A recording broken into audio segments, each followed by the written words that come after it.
कार्तिक मास की व्रत कथा। कार्तिक मास हिंदू धर्म में विशेष महत्व रखता है।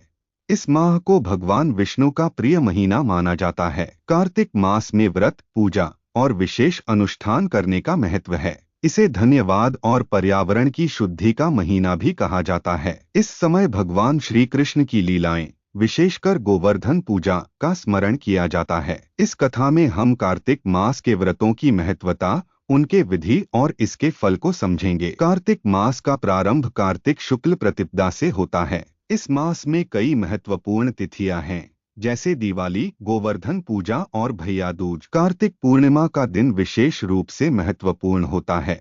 इसे तुलसी विवाह के दिन के रूप में भी मनाया जाता है। इस दिन तुलसी को श्री कृष्ण की पत्नी के रूप में पूजा जाता है, जो कि भक्ति का प्रतीक है। व्रत का महत्व। कार्तिक मास में व्रत करने से पापों का नाश होता है और पुण्य की प्राप्ति होती है। श्रद्धालु इस महीने में गंगा स्नान, दीप जलाने और विशेष रूप से कार्तिक पूर्णिमा को व्रत करते हैं। यह समय आत्मशुद्धि और मानसिक शांति प्राप्त करने का अवसर है। कार्तिक व्रत की विधि। कार्तिक मास में व्रत का पालन करने के लिए कुछ महत्वपूर्ण विधियां हैं। स्नान। प्रातःकाल सूर्योदय से पहले स्नान करना और गंगा या किसी पवित्र नदी में स्नान करना अत्यंत लाभकारी माना जाता है। पूजा। घर में दीप जलाना और भगवान विष्णु तथा माता लक्ष्मी की पूजा करना। व्रत। इस महीने में कुछ लोग निराहार व्रत रखते हैं, जबकि कुछ फल फूल और दूध का सेवन करते हैं। दान। इस माह में दान देने का विशेष महत्व है। गरीबों और ब्राह्मणों को दान देकर पुण्य अर्जित किया जाता है। व्रत की कथा। एक समय की बात है, एक गांव में एक साधारण किसान रहते थे। उनका नाम था रामू। रामू एक ईमानदार और मेहनती व्यक्ति था, लेकिन उसके पास बहुत कम धन था। एक दिन उसने सुना कि कार्तिक मास में व्रत रखने से भगवान कृपा करते हैं और धन की कमी दूर होती है। रामू ने निश्चय किया कि वह इस बार कार्तिक मास का व्रत करेगा। रामू ने पहले दिन से ही नियम का पालन करना शुरू कर दिया। उसने रोज सुबह जल्दी उठकर स्नान किया और दीप जलाए। उसने भगवान विष्णु की आराधना की और गरीबों को दान देने की भी कोशिश की। इस दौरान उसकी पत्नी सीता ने भी उसका साथ दिया। उन्होंने घर की हर गतिविधि में श्रद्धा और भक्ति के साथ हिस्सा लिया। दान का महत्व। कार्तिक मास में रामू ने अपने गांव के गरीबों को भोजन और कपड़े बांटने का निर्णय लिया। उसकी इस कार्य से गांव के लोग उसकी प्रशंसा करने लगे। वह अपनी साधारणता में भी महानता की मिसाल बन गया। कठिनाई और संकल्प। हालांकि रामू की आर्थिक स्थिति धीरे धीरे खराब होने लगी, लेकिन उसने अपनी श्रद्धा को बनाए रखा और व्रत को नहीं तोड़ा। उसने सोचा कि भगवान उसकी भक्ति देखेंगे और उसकी मदद करेंगे।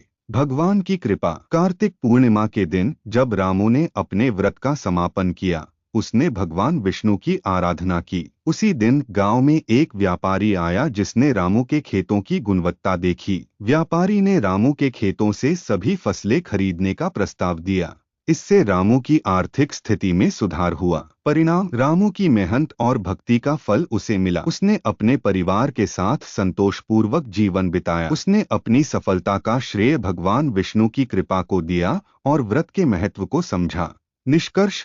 इस प्रकार कार्तिक मास का व्रत न केवल भक्ति और श्रद्धा का प्रतीक है, बल्कि यह हमें अपने कर्तव्यों का पालन करने और दूसरों की मदद करने की प्रेरणा भी देता है। इस महीने में किया गया व्रत, ध्यान और साधना व्यक्ति के जीवन में सकारात्मक परिवर्तन ला सकती है। श्रद्धालु यदि पूरी भक्ति से इस व्रत को करें तो उनकी सभी इच्छाएं पूर्ण हो सकती हैं। कार्तिक मास की यह व्रत कथा हमें सिखाती है कि भक्ति, संयम और दान की शक्ति कितनी महान होती है। इस मास में किए गए व्रतों से हमें मानसिक, शारीरिक और आध्यात्मिक शांति प्राप्त होती है।